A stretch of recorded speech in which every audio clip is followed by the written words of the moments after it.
Okay, good morning, everyone. My name is Sabrina Kofer, and on behalf of Choice and ACRL, I'd like to welcome you to today's program, The Geopolitics of the Internet and Its Implications for the Governance of AI, which is sponsored by ProQuest, part of Clarivate. This session is one in a series of sponsored webinars from Choice and ACRL that addresses new ideas and developments of interest to the academic library community. Now I'll just put a couple links in the chat where you can register for upcoming webinars and watch previous webinar recordings.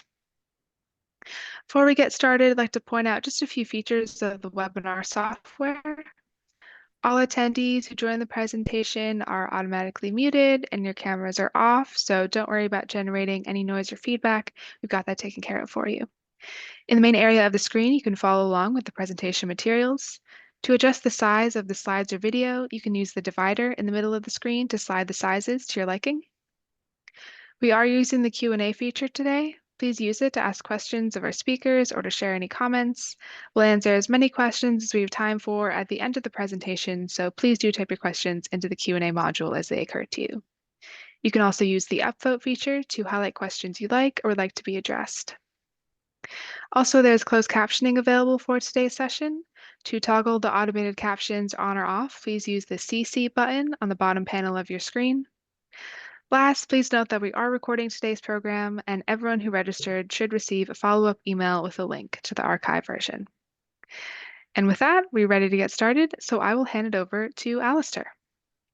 Hello, everyone. I'm Alistair Niven. I chair the editorial board of the Annual Register of World Events. I'm very thrilled to have this opportunity to introduce Dame Wendy Hall. But before I do so, just a very quick word about the Edmund Burke Lecture. It is obviously named after Edmund Burke, one of the great parliamentarians in British history, and I'll quickly say a friend of America, big time.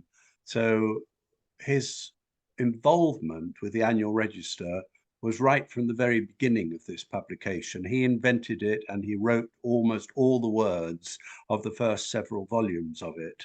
The Annual Register of World Events is probably the longest continuously published record of world events that exists anywhere. It was started by Burke in 1758, and it has appeared in print form every year since then, which, if you think about it, is quite remarkable. Here's a copy of it in my hand in the print version. These days, of course, it's also online, and you can access it there. But it's a record of what happened in every country in the world. Giant countries like China, tiny countries like San Marino or Liechtenstein. You will find a record of the country.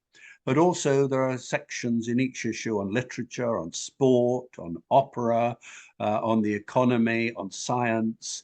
Documents crucial to world events are reproduced in this volume. It really is an extraordinary book. And for it to appear through wartime, through pandemics like COVID, never ceasing publication is really a rather remarkable story. So we're very proud of it. Specialists write these sections. So it's not anyone who's invited to talk about what happened in America over the last year. It's someone who is an authority on contemporary American history who will write that section. And so it is throughout the whole volume. It's a recruitment of specialists each year. We're brilliantly edited, and we are, as a result, I think, a significant publication for the world as a whole. This is the 13th Edmund Burke lecture. We've had a very distinguished run of people giving these lectures, but perhaps none as distinguished as Dame Wendy Hall, who's giving today's lecture. We're very proud of having persuaded her without too much persuasion. I didn't have to twist her arm as much as I expected to do to give this lecture. She immediately agreed to do so, and we're extraordinarily grateful, Wendy, to you for accepting this invitation. You've heard the title of the lecture, which is The Geopolitics of the Internet and Its Implications for the Governance of AI. And so on behalf of the publishers, ProQuest, which is part of Clarivate, and our partners, the Association of Colleges and Research Libraries, can I introduce Dame Wendy Hall by mentioning first that she is the Regius Professor of Computer Science at the University of Southampton in the south of England. She's a world authority on what she's talking about today. Several people, when I've said who we've got for this year's lecture, have said to me, wow. With Tim Berners-Lee, Nigel Shadbolt, and David Weitzner, she founded the Science Research Initiative, now known as the Web Science Trust, which was the world's first interdisciplinary body to study the sociology and structure of the web. She's a commissioner of the Global Commission and Internet Governance. For 5 years, she was until recently chair of the Royal Society's Publishing Board, and she is, of course, a fellow of the Royal Society. You can see by the fact she is Dame Wendy, a title given to her by the monarch here in the United Kingdom, the highest honor that can be bestowed, that she is extremely well regarded in this country from which I speak, but internationally she has a reputation that extends through the United Nations and around the world. She travels an enormous amount, just back from Doha, and capturing her in a moment of stillness to give this lecture, I think was quite a triumph on our part. So anyway, Wendy Hall, welcome to the Annual Register, and we look forward to what you have to say with huge anticipation. Thank you very much for agreeing to do this. Thank you, Alistair. It's really flattering to be asked. And I said yes straight away because I was so interested in, and I felt guilty that I hadn't heard of the annual review and Edmund Burke, and it's been fascinating it's all part, my world is about how we communicate through information. So I'll go straight in. I've got a lot of slides, I've got a lot of stories to tell you, and I've only got 40 minutes or so. I'm just a plug for the book, of course, if you want to know more about our theory on the Kieran O'Hara, my theory on the geopolitics of the internet, then you can buy the book. But I've been involved in the development of the World Wide Web since it started. Tim put the first website up in 1989. I'm not old enough to have been in the beginning of the internet. That was Vince Cerf and Bob Kahn back in the 70s. But I want to start the story with where the internet's already up and running. I can give whole lectures about how it grew and how the web grew and everything. But more recently, we've been talking about, are we going to have a splinternet? Is there going to be? It's the US versus China. Is this what it's all about? And what Kieran and I did with our studies, where we talked about this. This is much more nuanced than that. It's not inevitable that it's just a two-way split. We argue there are many ideologies on the internet, and we argue that for a peaceful, if maybe uneasy, coexistence, rather than a complete schism.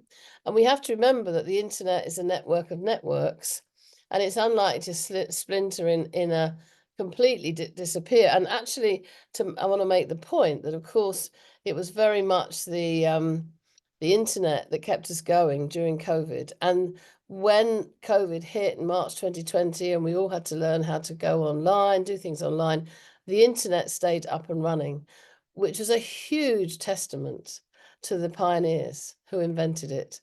But there are things that the other thing I'll say is that it is an experiment. It is an experiment on the world. And we are seeing that evolve in front of us. And you can just think about, when Tim put the first website up, there was one website. And now we've got trillions and trillions, and we've got social media, and look at all what's happening. And I'm going to talk more about that as we go through. We couldn't have foreseen what was going to happen. So it started very much from the idea of the original internet in the 70s, which was about communication, how computers can communicate with each other, that enabled everything that the web and subsequent technologies brought us, was founded on openness. And this is really important because the idea was that anybody could get onto the internet somehow or other. And originally it was very technical, and you had to go in through through the companies that were supplying the computers. But originally there was not one standard for the communication between computers. And what Vint Cerf and Bob Kahn gave us were the TCP/IP standard, that it meant that this is the standard by which computers communicate. They brought that in the 70s, and that's still the standard now. Although people have tried to, some countries have tried to change it. But the whole thing was built on an openness. And in a way, that's what we're living with, and that's partly the flaw of the system now. But the openness is what enabled it to take off. It was open in its engineering values and in its political values. But of course, politically, it all started in the US. And it came out of the defense projects. Well, I think people know that it was originally funded through the MOD, and because they wanted a network of computers that wouldn't go down if one computer went down. That was the behind the, if the atom bomb struck on New York, the rest of the computer network would stay up and running. But openness was part of its value, and there was no central editing. This is what Tim borrowed with the web. It was decentralized. Everything was decentralized. The routing algorithms are very interesting. What I love about this is we have, the packets all whiz around, I'm sure you know, and then they meet up in the right order almost instantaneously when you get the message. And when we go to Mars and the moon, that's going to have to change. We need a different set of internet standards for having taken the internet to Mars, which is a very active piece of research at the moment. The other thing was that the establishment of net neutrality. Basically, it was there was going to be no tension on the network. People couldn't pay for a faster bit of the network to get you to their piece. Companies have tried. You have to sometimes pay when you get there, of course, for the access to the information. But the idea that was speed would be neutral, and it was open standards. I've said that. And the other big thing, which please take heed of now, is that it protected freedom of speech. And there was, in the messages going around the internet, there is no interference with content. That's not true in some authoritarian countries like China, of course. It's very much something we defend in the West. So the price we pay for all the trouble we have with, or rather the trouble we have with people putting hate speech on the web and putting misinformation, disinformation, all this, we have that because we defend freedoms. So this is the irony of the us wanting to defend freedom of speech, but that, and somehow that's been abused on the internet. We may come back to that in discussions. I don't know. See what we've got time for. So in our 4 internets, in the book we called 4 internets, people often say why, when you're going to find out. The first one is the open internet of Silicon Valley.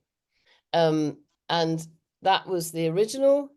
I've described much of that already. It was the first mover in terms of a global network.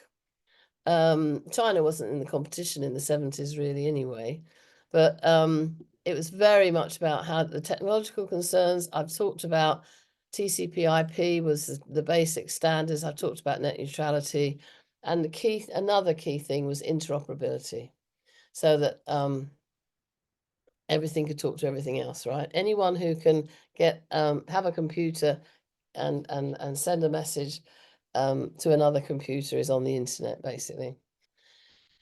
And the other thing which we are living with now in the age of AI very much is it was very much built on the principle of move fast and break things and see what happens, learn and revise. And Tim Berners-Lee often will say some things like, if I'd known the bad things people were going to do with the web, I would have put more security into the protocols.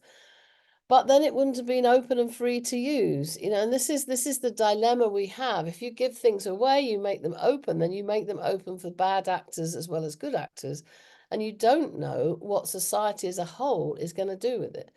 We had no real idea when the web was beginning, no idea at all what was going to happen with social media and the sorts of things we're dealing with today in terms of what's happening to our children and some of the awful content on social media and how we manage that. The Chinese have a very different way of looking at this. I'll talk a bit more about that when we come to China. Anyway, so that's the basic. I've talked the basic open internet, and here's some of the issues around. We talk about all these in the book. Things that have come in. I'll just pick out a few. I haven't got time to go through. I've mentioned interoperability, but that brings with it all the security issues, which we had to retrospectively fit to the World Wide Web. Things like anonymity, right? We protect anonymity, but that leads to incivility. I don't know why it is that people think they can troll other people on the internet and say the most awful things to other people that they don't know, just because, you know, something you would never do in real life. They feel they can do it on the internet. And part of the reason they can do it is because of the defense of anonymity, which is brought in because some countries, or was brought in originally, some countries, of course, have used the internet for political reasons, to be able to send to prison the people that don't agree with them, and track them down on the internet. And we don't think that should happen, but actually you pay a price for that. It's ironic, but it's true. We have diversity issues on the internet. It's not actually, Kieran uses the phrase white male nerds. It's actually a monoculture of people, the nerds, if you like. Let's just call them the nerds for now. I've written a lot about the lack of diversity in this place. What else would I want to make? Innovations deployed at scale. As I said, this is an experiment. It's a live experiment on the world, and we can't predict what society is going to do with this technology.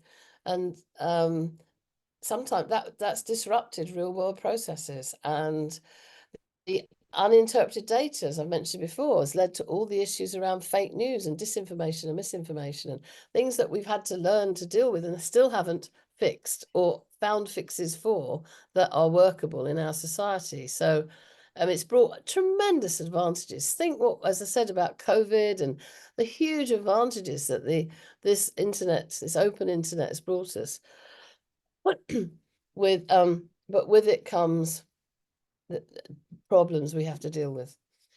So in the book, we talk about 4 internets, and I'm going to describe, we've already had one, and I'm going to try, if I had time, I'd say, well, who do you think these are? But I'm going to take you through 4 ethical responses. So we talk about the bourgeois response, which is libertarian, background protecting civility and privacy. We talk about the paternal response. We could call this authoritarian, where the government's in control to protect, promote some social values and censor others. You might like to think where that is. And then we talk about the commercial response, where the resources are seen as it's basically the market leads. It's a market-led approach to the internet, all about innovating and building things and seeing what happens and letting things break and then fixing them. And those are 4 of our 3 of our ethical responses. So that 1 + 3 is 4, and I'm going to go through those. We we do actually talk about in the book. I flicked through it, but we talk about there could be others, right? You could have an Islamic internet, or maybe one the internet of cyborgs. People often talk about that. That may come with AI. Do you think AIs are going to want their own internet? Anyway, so we're not suggesting that ours are the only types of internet, but these are our main. We think there are 4 main ones. So yeah, Brussels is the leader of what we call the bourgeois internet. Ethics and privacy comes from dignity, and human rights is first. It's really good values, fantastic values, bringing in competition law, taxes on companies that fines for companies that break the rules, brought in GDPR, and of course then the EU AI Act to follow, and anticipate harms and neutralize. This is as you move around the world, this is this is the European approach, and I would say the UK, even though we are not part of the EU anymore, this is very much the values we apply to the use of the internet. And part of the reason is also that none of the big internet companies are in Europe. We have none of them. They're all on the west coast of the US or the south coast of China. And that's very important when we come to AI. Our third internet second ethical approach is what we call the Beijing paternal internet. We could have called it, in our original paper, I think we called it the authoritarian internet, but actually it's very much about the argument that the Chinese government says the state controlling the internet for the good of the people. And actually, if you don't mind the loss of freedom of speech, and if you are happy to accept the truth of the Chinese government, then actually the internet in China is a safer place to be. They don't, people do not lie. There's not the hate speech. There isn't the abuse of social media that we have in the West, because there's much more control. The Chinese government can look at any data and can catch the bad guys much more easily. They can test things, the security stuff, much more easily, because they don't have to worry about privacy issues. They test their face recognition on anybody. And so it's a dichotomy, but they develop stuff there that we can then use.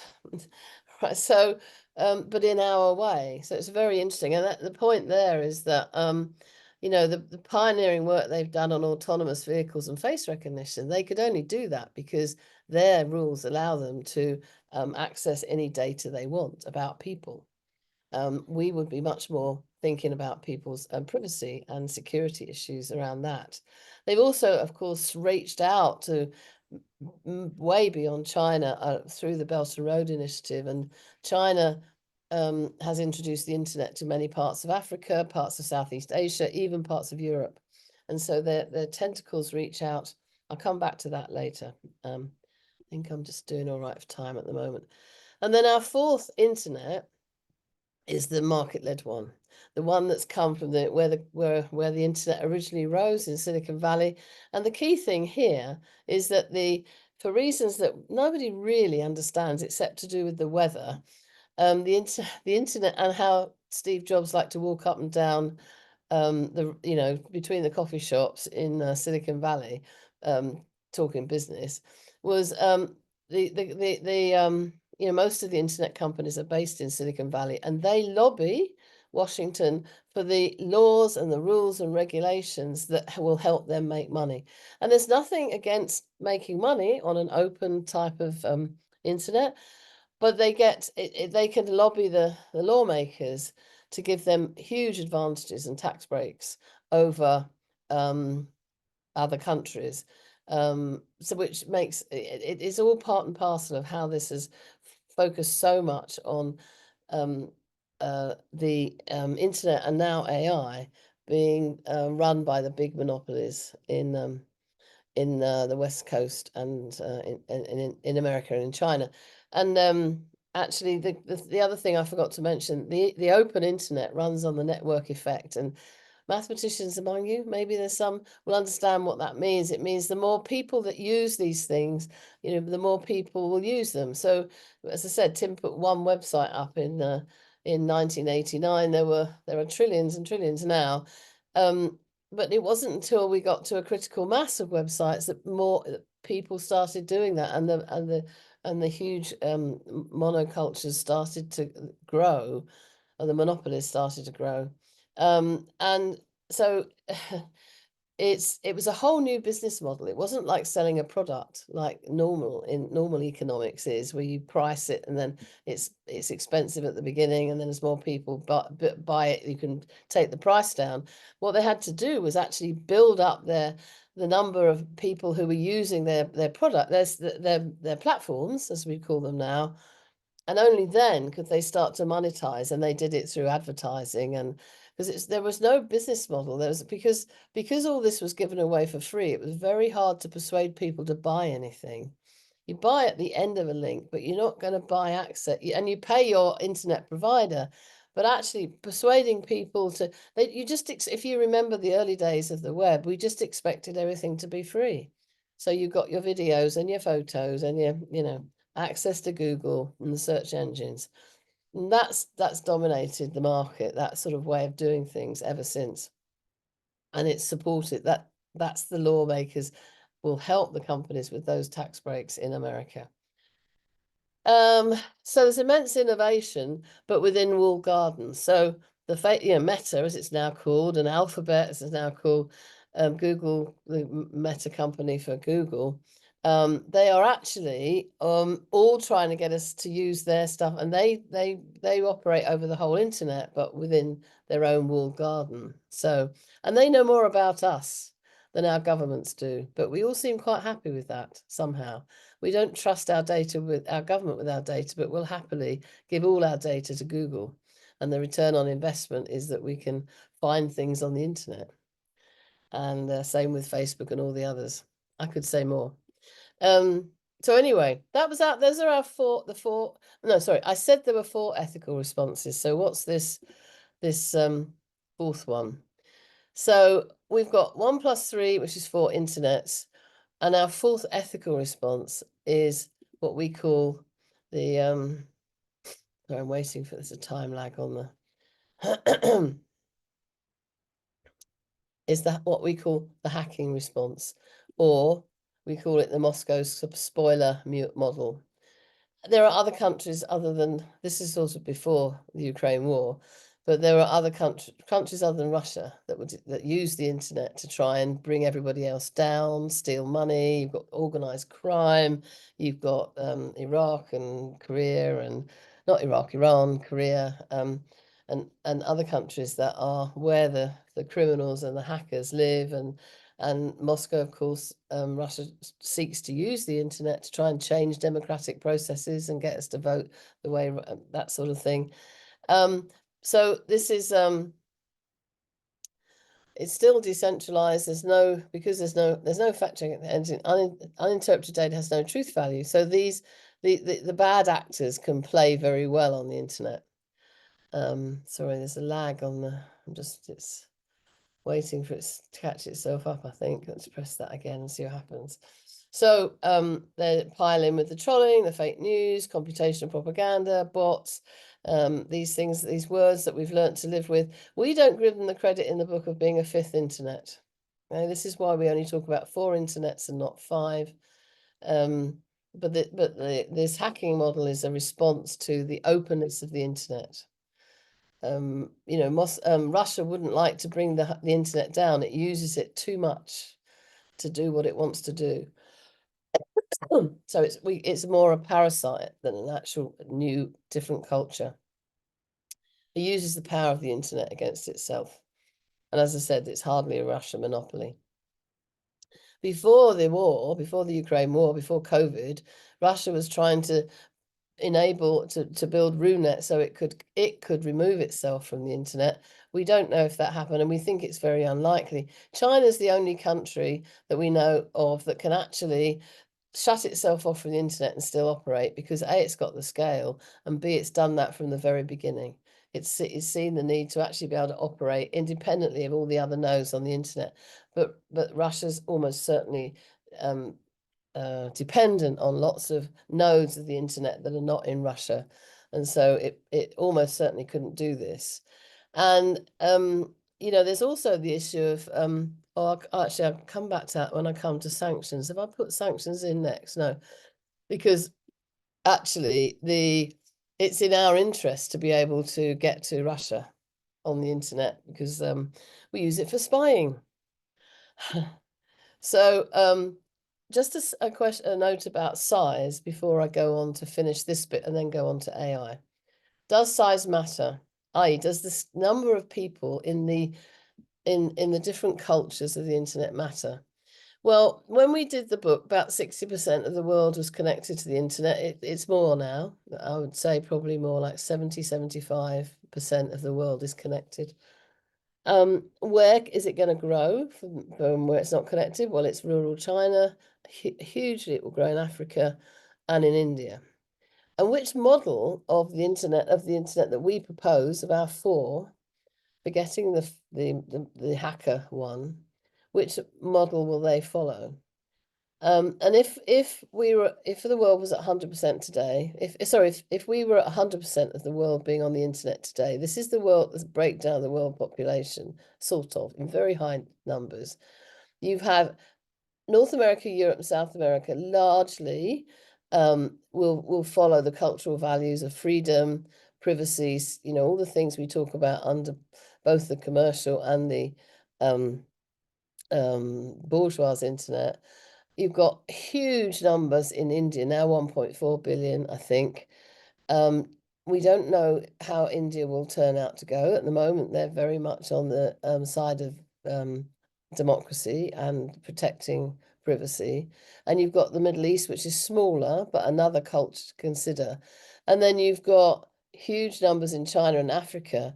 And as I said, so much of Africa is influenced by what China has done on the internet that you could actually end up, if India went the way of China and was more authoritarian, then we would end up with we'd be in a very small minority of the internet, protecting our Western values. And you have to think about this when we come to talk about AI. Just to make a point about India, in the book, we call it the swing state. They have done amazing things with their Aadhaar program, given everybody in India access to the internet through the Aadhaar ID. They've propagated that out to many, made it open and had an open version of it and propagated that out to other countries that want it. But it could be used by authoritarian governments as well as democratic governments. So far, the Indian courts have protected the individuals and haven't allowed the government to have access to information about citizens through the Aadhaar number. But that's the courts have protected privacy in that sense. And if the Indian government went more authoritarian in the future, they could use the Aadhaar to police the internet just in a similar way to China. So that's why I'm very much in awe of what India have done with the internet and their digital public infrastructure work. It is fascinating. They are way ahead of us in terms of using the internet for payments and cutting out the banks and making it possible for small traders in very poor parts of the world, country, to use the internet for trading and so on. But it is such a huge country. It could influence things in big time if it went more authoritarian. And of course, I mean, face recognition in policing, all countries are using face recognition now, and there's very little global governance as to how it could be. Just want to finish with a note about sanctions, and then I'm moving on to the last part of the talk on AI. So when we know the internet hasn't been used so far as part of a sanctions debate, the Ukraine did ask ICANN, who give out the internet addresses, when Russia moved in, to actually prevent the Russians from using the new internet addresses. And ICANN refused it on the basis that it would just make the it would just destroy everything, it would fragment everything if they pulled one country out. And it would lead to the decay of IP addresses. That was the argument. So they said no, they wouldn't do that. And actually, again, also we need the internet. We need to see what Russia's doing, right? If we're in a war situation, we need to be able to see what the enemy's doing. But if say it was a different Russia's a small part of the internet, but suppose down the line, I mean, now we've got Trump coming in, who knows what's going to happen, but suppose China did invade Taiwan and the US president said, I want to cut China off the internet as a sanction. Because think what that does to a country in its terms of its trade if it's not on the internet. Would ICANN be able to resist the US presidential request? We don't know. We have never tried sanctions. Countries have cut themselves off the internet. Some authoritarian countries, when there's a revolution, they cut off for a while, but they do themselves too much damage when they do that. So they find other ways to control people. But it's very interesting as to how in the future the internet could be used as part of the sanctions debate. Now, I want to move on to, I've got the last 10 minutes or so, AI regulation and governance. Our argument is, we're writing the book about this at the moment, the sequel to Four Internets, that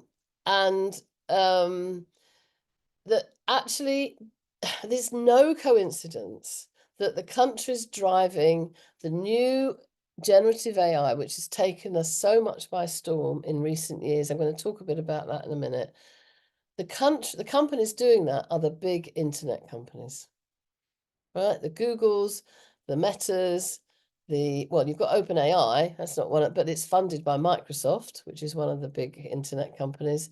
You've got the cloud players in there, Amazon and Google again. The cloud players are so important in this area. They all grew out of the internet. And it is no coincidence, because the internet companies have the power, the scale, they have the money, they have the compute power, and they have our data, and they have the engineering ability to search. I mean, it was inconceivable when I was a kid to think that you could search a network like the internet every day in, day out. The engineering to do that is quite remarkable. These companies, that's their bread and butter. So these are the companies that are driving the generative AI. And our argument is that the values that the countries are in is what drives their values in the AI world, in the era of AI as well. So the Europe doesn't have any of those companies. So it's driving it through GDPR and through the EU AI bill. I can't talk about that in a minute. Then you've got China, of course, building up its AI companies, but in a way that is very authoritarian in the way they manage it. And you've got America, which is encouraging their companies to flourish through tax breaks and all sorts of things. So just quick flick through the story of generative AI over the last few years. The reason I got involved with this, because I was asked to do a review by Theresa May in 2017 with Jerome Pesenti of growing the artificial intelligence industry in the UK. This was all about economic growth, which is a phrase I keep saying to them, read the report we wrote in 2017, phrase we hear a lot of at the moment. And I always think Theresa May was looking for a distraction from Brexit, but actually this was a time when the world was looking at new AI technologies, and generative AI was coming, only it wasn't called ChatGPT in 2017. And anyway, I haven't got time to tell you the whole story, but basically we were asked to do this report. It led to the government accepted our recommendations. It became part of Greg Clark's industrial strategy. The late lamented Matt Hancock also signed it off. And this is the biggest check I've ever signed. Jerome and I signed up to £1 billion investment, which I'm very proud of, because for the next 5 years, that was the government of the day as it changed, but the government changed a lot, but that money was there to spend on developing skills and all sorts of things to help companies use AI. And Rishi Sunak, when he was Chancellor, funded a lot of initiatives based on this money. And increasingly, countries realised they've got to think about regulating it, and we had the EU thinking about the AI Act, and China was doing what it's done to manage AI, and it has some amazing. The main issue in China, the main law in China, is the government can look at anything and do anything it wants, but it has fantastic ways of protecting and supporting businesses and looking for safe AI, I would say, rather than responsible. And there was talk of an ES-EU agreement, and there were all sorts of negotiations going on about who'd be top dog in this area or who'd work. This was after Brexit, so were the EU going to persuade the US or to follow them with their AI Act? Unlikely, but there was a lot of talk about it. Then we had the rise of the large language model. And I'm cutting the story short here, but you will all started to have heard of this stuff. I won't go into details, but I'm sure you're all aware of ChatGPT that was released very cleverly by a company called OpenAI. GPT-3 was released in May 2020, just at the beginning of COVID.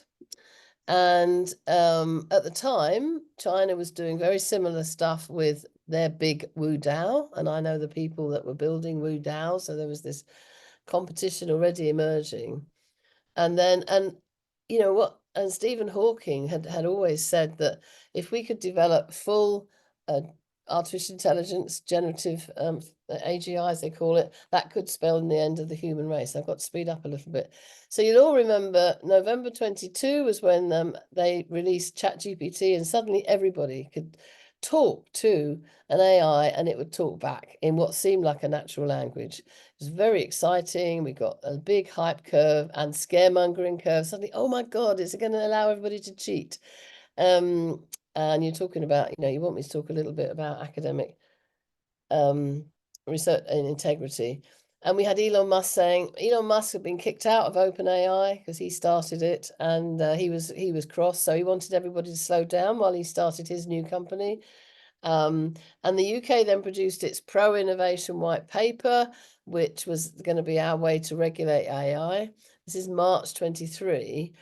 And it was a good paper, but it wasn't like, where are the teeth?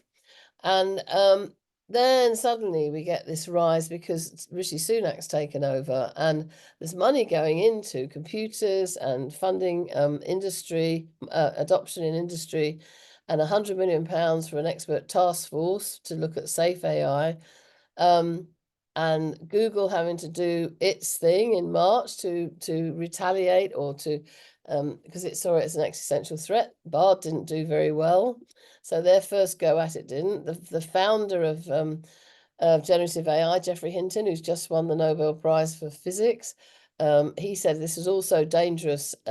He was going to quit Google, so he could talk up about it.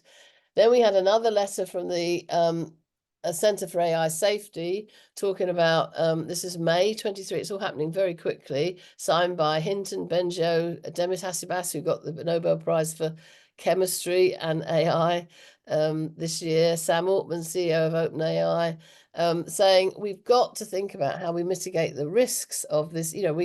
AI is potentially an existential threat on the human race. Well, it is if we've got AGI, but this generative AI stuff is not a threat.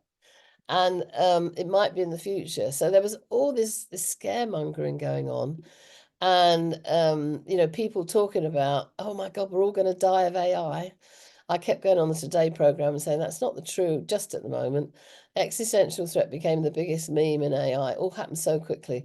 So Rishi goes over to over the Atlantic and says, I'm going to produce a safety summit. So we're going to run this is about seizing the day for the UK, even though we didn't have any of these companies. I'm seeking to regulate the companies from the UK, is what he was saying. Biden wasn't too happy with that. He smiled. These are some of the headlines that were coming up at the time. Rishi Sunak set up a task force under Ian Hogarth to look at safety of these large language models. We got a lot of money at Southampton for responsible AI. That's just on the way. Musk, in an inimitable Musk style, which we're going to hear a lot of in the next few months, years, he's launched his own company, XAI, to get back into the frame here. And then Biden and Harris have their executive order. This is saying, this is what we're going to do to regulate the companies. We're going to let you self-regulate. It's a bit like saying to the tobacco industry, why don't you self-regulate, guys? It'll all be fine. China's doing its own thing. I'm racing through this because you don't need to know. It's to get the sense of speed as well, because I want to make sure we have enough time for questions. Then the UN comes out and says, we've got to look at this from a point of view of global governance, right? What are the threats? What are the issues we need to deal with? If we are looking at an existential threat, how do we look at that and make sure it isn't an existential threat? So it came up with it. It called together a high-level advisory board on artificial intelligence. I was very flattered and privileged to be on it. We had to produce a report within less than a year, 9 months. And I was chair of the governance working group in the first few months of the report writing with my friend Yi Zhang, who Chinese Academy of Science. So this group had people from all over the world, including the Global South and China, on it for the first time. It was a major AI review that included China. But it's a bit like you have to have China, I think, at these AI summits. So Rishi did do that. He announced the day of the summit, or just the week before the summit, he announced the UK AI Safety Institute. And then Kamala Harris comes over on the first day of the AI Safety Summit and says, here's our new executive order. She was briefing the UK just as we were going on the first day of the summit. It's just quite amazing, really. She came over with this I got invited to the summit. Very few people did. There were not enough academics there. It was a very small number of countries invited, but China was there. That's the vice president from China. This is our culture secretary, and this is the Department of Commerce, Secretary of State for the Department of Commerce, the US. And there was some useful stuff talked about there, but it was very exclusive. So we set up our new Safety Institute, and so I'm going to have to take another 5 minutes, guys, Andrew, and then we'll bring in questions, because I want to round this off and come back to questions of research integrity. So this is my worry about responsible AI is that we're being dominated by the tech companies. There's not enough about the human factors in this and the human in the loop. The report comes out. We had an interim report, lots of meetings, and then produced this report. I haven't got time to go through what's in it, but this was only this September. This came out. The UN report on governing AI for humanity, including thinking about how we build capacity here. This is recommendation 4, capacity for the global south. And it was all about understanding the science, policy dialogues at a global level, AI standards exchange, capacity building for the global south, and a fund to enable that, and then a small office to run it. Those are the recommendations that they went through to the UN General Assembly through the Global Digital Compact and were accepted by the UN and by the General Assembly, and they're now being acted on to work them up. But we worry that Trump will pull the US out of that, so we don't know what's going to happen. But anyway, my final few slides. Sorry, I've gone on too long. We need AI. We are going to have AI will give us amazing things, but we've got to be very careful about the things that's happening, because these large language models make things up. They don't always give you the right answer. Hallucination is inevitable, is what the theorists are telling us, the way they're trained.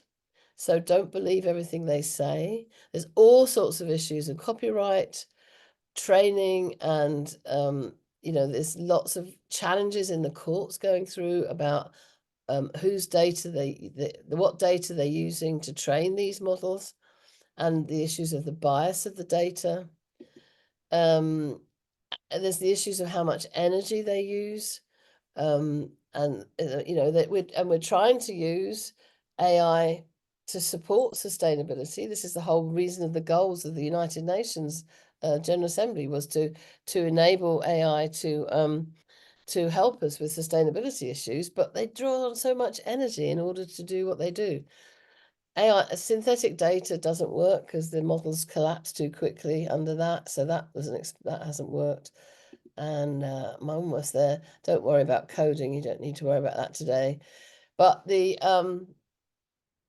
is an example of where I haven't really got time to go through it, where when the Nobel Prizes were won, and there is no, they were won through chemistry and physics for computer sciences. There are no Nobel Prize for mathematics. And I was always taught when I was a mathematician that the reason there's no Nobel Prize for mathematics was because the love of Nobel's life had an affair with a German professor.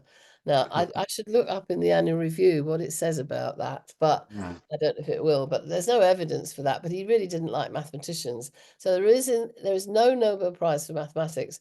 But when I did this search, I got the answer at the bottom said, this is the final bit of the overview from Google, the AI. Mariam Miskani became the first woman to win a Nobel Prize in mathematics. That contradicts what it said there. So who is checking? Who is checking this information? Who is responsible for checking it and for making sure it's accurate and verifiable? And I really worry. Here's another one. Look, this is a journal that says I've written a paper with Demis Hassibas. That is fake news. This is a completely fake journal and a completely fake set of papers in it. And yet it's there on the internet and it's being indexed. Who's stopping that happening? So I worry that we are creating a toxic swamp in the internet with only islands of accountability for authority. Who's responsible for sorting this out? Is it the platforms? Is it us? Is it the government? We got Wikipedia. You know, the Royal Societies don't take peer review is just disappearing. Because people are putting papers into archive and not bothering to have them peer reviewed because the papers are coming out too fast. And we've got authoritarian places like the Annual Register, which is going to be somewhere we can go. So I've got to finish there. I've gone at least 5 minutes over time. That is the end of my talk. Remember the book, but I'll go back to finish there with your wonderful publication. And I bet every word of that is true. Wendy, that was such a comprehensive and comprehensible lecture. I think we need to get you back for the next half dozen Edmund Burke lectures, because there's so much that you opened up that could be And I taken left a up. lot out, you know. Well, I could sense that, but I mean, what you left out just provokes us into wanting to explore more. I thought it was a fantastic lecture and I'm really grateful to you. Now we've got time for a few questions, and so Andrew Lass in America is going Thanks, to Alistair. handle that. But thank you so much. Well, thank you so very much, Wendy, for your very enlightening lecture. It's given us all a lot to think about. Before we get into the Q&A, I just wanted to quickly reiterate what Alistair had said earlier to remind everyone what's behind the Burke Lecture each year, the annual register. Now, this classic reference work provides a student, teacher, and researcher with key insights into contemporary 18th and 19th century attitudes on the political and social events and developments of the time. Now, the current content is written by over 80 experts covering the internal social issues, politics, and internal relations of 176 countries across the globe. And there are chapters on arts and culture, science, finance, trade, industry, and the law as well. It's been cited in over 1,000 dissertations and scholarly articles as it's a source for events not documented elsewhere and for contemporary attitudes on the events of the time. Now, on your screen right now, you should see a poll question if you'd like the opportunity to have a 30-day free trial for the annual register. So on with the Q&A. Dame Wendy, the first one here is, will the current internet geopolitics, as explained in your book, carry forward when humans colonize Mars or other planets? Or will a new model be required for off-planet communications? Well, I suppose I guess I was the catalyst for that, because I did talk about new standards. You're that's the first time I've been asked that. It's a really fascinating question, and I could pontificate for hours. We will see what happens on the moon first, of course, and how the moon is colonized. I mean, I would argue that we need an open internet for space, because to enable communications out there as we have on the planet. And if I was going to Mars, I'd want an internet that I could get me communicating back home. Whichever country was providing the infrastructure. So I would argue for the openness, and I would argue that we learned the lessons from what's happened with the internet on the physical planet, on our planet, on planet Earth. But I don't see how, you know, I would argue that we try and make it have it more have a governance of the internet in space in a way that we haven't done on Earth. And I'm going to think about that more. That's a lot. That's a really great question. Okay, the next one, with the large energy and water consumption involved with generative AI modeling, are there any discussions of what AI regulations could look like from a climate impact perspective? Oh, yes, definitely.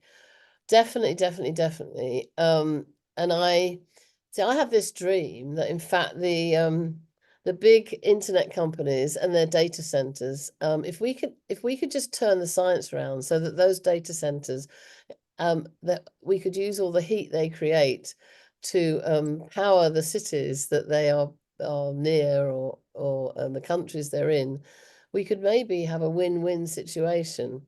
And I think this is it is definitely a big debate. I would say to you all, things that people don't realize, if you do search on ChatGPT, you are using orders of magnitudes more energy than if you do a search, you know, the good old fashioned search on Google. please do not use ChatGPT for search. Use it for other things like writing your essays and summarizing and, doing the first draft of your academic paper. But remember to check on your academic papers. Didn't have time to say this because the ChatGPTs of this world will make up references. They will make things up. So you can't just rely on them we have to police this world as we do peer review now. And we have to uphold the principles of peer review, I think. I didn't say that very well. I was rushing at the end. I firmly believe in the Royal Society motto of don't take anybody's word for it. But where was I with the question? I can't remember now. Yes, please, please, please don't use ChatGPT for simple searches. And we need to understand more what energy we are using. But there is significant discussion, and I think we could use it as a force for good if we get it right. If we get it right. Okay, the next one. I'd love to hear you talk more about the issues of copyright and intellectual property. This has been a source of tension between China and the US before AI raises serious questions about how intellectual property. Sorry. Yeah, I'm sorry, I'm not an expert. You're breaking up, Andrew, is it me? Oh, right.